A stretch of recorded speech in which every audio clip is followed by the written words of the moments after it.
గౌరవ మంత్రి అయిన పొంగులేటి శ్రీనివాస్ రెడ్డి గారిని సూటిగా ఒక ప్రశ్న అడగాలనుకుంటా ఉన్నాను.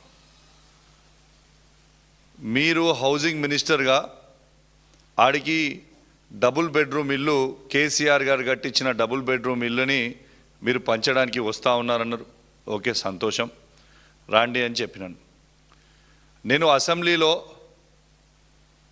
ఆనాడు అసెంబ్లీలో మొన్న మార్చి పోయిన బడ్జెట్ సెషన్ అసెంబ్లీలో నేను హుజురాబాద్ నియోజకవర్గంలో కేసీఆర్ గారు కట్టించిన డబుల్ బెడ్రూమ్ ఇల్లు ఉన్నాయి, అవి పంచాలే అని నేను అసెంబ్లీలో అడిగితే పంచుతా అని చెప్పిండ్రు. చెప్పిన తర్వాత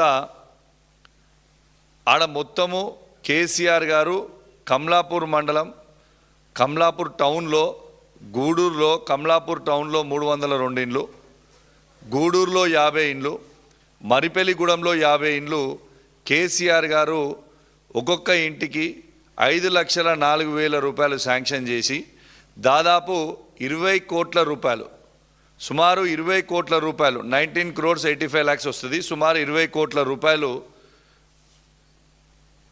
ఆడ డబుల్ బెడ్రూమ్ ఇల్లు కట్టించిన తర్వాత ఆడ ఇంకా చిన్న చిన్న పనులు కొన్ని, అవి కూడా కేసీఆర్ గారు ఒక్కొక్క ఇంటికి 1,25,000 రూపాయల చొప్పున ఇన్ఫ్రాస్ట్రక్చర్ కోసం కూడా ఆనాడు కేసీఆర్ గారు శాంక్షన్ చేసిండ్రు. అది టెండర్ స్టేజ్లో ఆగిపోయింది. ఇది నేను స్పష్టంగా పొంగులేటి శ్రీనివాస్ రెడ్డి గారికి అసెంబ్లీ సాక్షిగా నేను ఆయన దృష్టికి తీసుకురావడం జరిగింది. మరియు మీరు మంత్రిగా మీరు వస్తూ ఉన్నారు కదా, కేసీఆర్ గారు 20 కోట్ల రూపాయలు శాంక్షన్ చేసి ఇండ్లు కట్టించిండు, మరియు 1,25,000 రూపాయలు ఇన్ఫ్రాస్ట్రక్చర్కి శాంక్షన్ చేసిండు. మరి ఎక్కడ పని అక్కడ కాకుండానే మిమ్మల్ని రిక్వెస్ట్ చేసినాం ఆ రోజు, అక్కడ రోడ్స్ మరియు electricity drainage water system arrange చేసిన తర్వాత ఓపెనింగ్కి రాండి అని చెప్పినాం. మీరు ఆగా మేఘాల మీద వచ్చిర్రు. మీరు కనీసము 20 కోట్లు కేసీఆర్ గారు శాంక్షన్ చేసి డబుల్ బెడ్రూమ్ ఇల్లు కట్టిస్తే మీరు 20 రూపాయలన్నా మొన్న మీ ప్రభుత్వానికి కాంట్రిబ్యూషన్ దానికి ఉందా? 20 రూపాయలు ఖర్చు పెట్టినరా?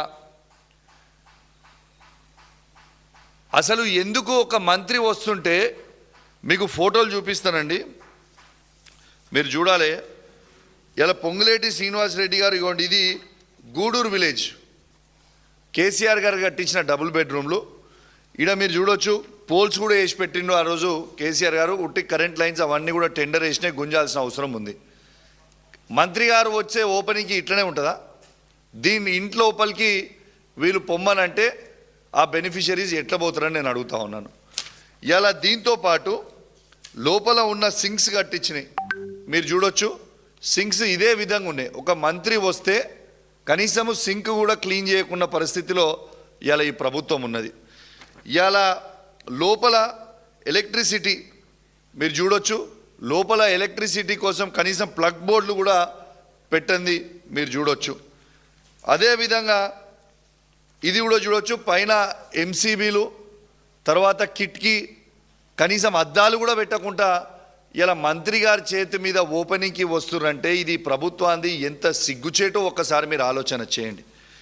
ఇంకా ఆశ్చర్యం ఏంటంటే, ఇవ్వండి, ఇదేమో కమలాపూర్ టౌన్లో. ఎంత ఆశ్చర్యం అంటే, మంత్రి గారు వాడికి వచ్చి వాళ్ళేదో పెద్ద కాంట్రిబ్యూషన్ ఉన్నట్టు కేసీఆర్ గారు కట్టించిరని ఎందుకు చెప్తున్నాను, కేసీఆర్ గారు ఇచ్చిరని ఎందుకు చెప్తున్నాను అని నన్ను అడుగుతా ఉన్నాను. మరి అది కట్టించింది కేసీఆర్ గారే కదా. కేసీఆర్ గారే 20 కోట్ల రూపాయలు శాంక్షన్ చేసి ఆ డబుల్ బెడ్రూమ్ ఇల్లు కట్టించింది కేసీఆర్ గారే కదా. మీది కాంట్రిబ్యూషన్ 20 రూపాయలు కూడా లేదని నేను చెప్పిన కదా. ఇన్ని రోజులు ఈ రాష్ట్రంలో కేసీఆర్ గారు కట్టిన డబుల్ బెడ్రూమ్ ఇల్లు ఎక్కడున్నాయి అని అడిగినరు. ఆ డబుల్ బెడ్రూమ్ ఇల్లు ఇలా కేసీఆర్ గారు కట్టించిన మీ చేతుల మీద నుంచే ఓపెన్ చేపించిన కదా అని నేను అంటే తను జీర్ణించుకోలేని పరిస్థితికి వచ్చిండు. ఇది వాస్తవాలు కావా? ఆశ్చర్యంగా ఏంటంటే, ఇంకోటి మంత్రి గారు ఏం చెప్తారు, వారం రోజుల లోపల మీరు ఇళ్ళకి పోకపోతే మీకు ఇచ్చిన ప్రొసీడింగ్స్ క్యాన్సిల్ చేసి ఇంకొకరికి ఇస్తాము అని బెనిఫిషియర్స్కి చెప్తా ఉన్నారు. మరి నేను అడుగుతున్నా, అక్కడ రోడ్ లేనిది, డ్రైనేజ్ లేనిది, కరెంట్ లేనిది, వాటర్ లేనిది, ఈ ఇన్ఫ్రాస్ట్రక్చర్ లేనిది వాళ్ళు ఎట్లా పోయి లోపల ఉంటారని నేను అడుగుతా ఉన్నాను. దీనికి మంత్రి గారు సమాధానం చెప్పాలని నేను విజ్ఞప్తి చేస్తూ ఉన్నాను. మంత్రి గారు మీరు ఇంకా పెద్ద పెద్ద మాటలు మాట్లాడారు. మేము ఇందిరమ్మ ఇల్లు కట్టించినాం, మేము ఇందిరమ్మ ఇల్లు కట్టిస్తున్నాం అని పెద్ద పెద్ద డైలాగులు కొట్టిర్రు.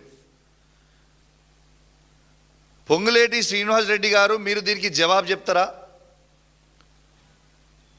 తెలంగాణ రాష్ట్రంలో ఇందిరమ్మ ఇల్లు కంప్లీట్ చేసి గృహప్రవేశం పోయిన వారికి ఏ ఒక్కరికి కూడా లాస్ట్ బిల్లు 1,60,000 రూపాయలు ఏ ఒక్క బెనిఫిషరీకి ఇప్పటిదాకా ఈ ప్రభుత్వం ఇయ్యలేదు. ఐఎమ్ ఆన్ రికార్డ్, నేను చెప్పేది వాస్తవం. ఇలా నేను అడుగుతా ఉన్నా, ఇలా నేను ఎగ్జాంపుల్ చెప్తాను. హుజురాబాద్ నియోజకవర్గంలోనే చెప్తా మీకు. హుజురాబాద్ రూరల్లో 182 ఇండ్లు కంప్లీట్ అయ్యి గృహప్రవేశం చేసుకుర్రు. హుజురాబాద్ టౌన్లో 122 ఇండ్లు కంప్లీట్ చేసి గృహప్రవేశం చేసుకుర్రు. జమ్మికుంట రూరల్లో 97 ఇల్లు కంప్లీట్ చేసి గృహప్రవేశం చేసుకుర్రు. జమ్మికుంట టౌన్లో 107 ఇండ్లు కట్టిరు, గృహప్రవేశం చేసుకుర్రు. ఇల్లంతకుంటలో 63 ఇండ్లు కట్టిరు, గృహప్రవేశం చేసుకుర్రు. వీణవంకలో 143 మంది కట్టిరు, గృహప్రవేశం చేసుకుర్రు. కమలాపూర్లో 390 మంది కట్టిరు, గృహప్రవేశం చేసుకుర్రు. ఇవన్నీ కలిపితే 1104 ఇండ్లు వీళ్ళు కట్టి గృహప్రవేశం చేసుకున్నారు. మరి మీరు వీళ్ళందరికీ కూడా, ఈ బెనిఫిషరీస్కి నేను చెప్పిన వాళ్ళందరికీ మీరు లాస్ట్ బిల్ అయినా 1,60,000 రూపాయలు ఈ ప్రభుత్వం ఎందుకు ఇయ్యలేదు నా నియోజకవర్గంలో జవాబు చెప్పాలి. ఇది ఉట్టి నా నియోజకవర్గం కాదు, మొత్తము తెలంగాణ రాష్ట్రంలో మొత్తము పరిస్థితి ఇదే. లేటెస్ట్ అప్డేట్స్ కోసం మన నేటి ధాత్రి ఛానల్ని సబ్స్క్రైబ్ చేయండి. అలాగే మీకు నచ్చిన వీడియోని లైక్ చేసి, షేర్ చేసి, కామెంట్ చేయండి.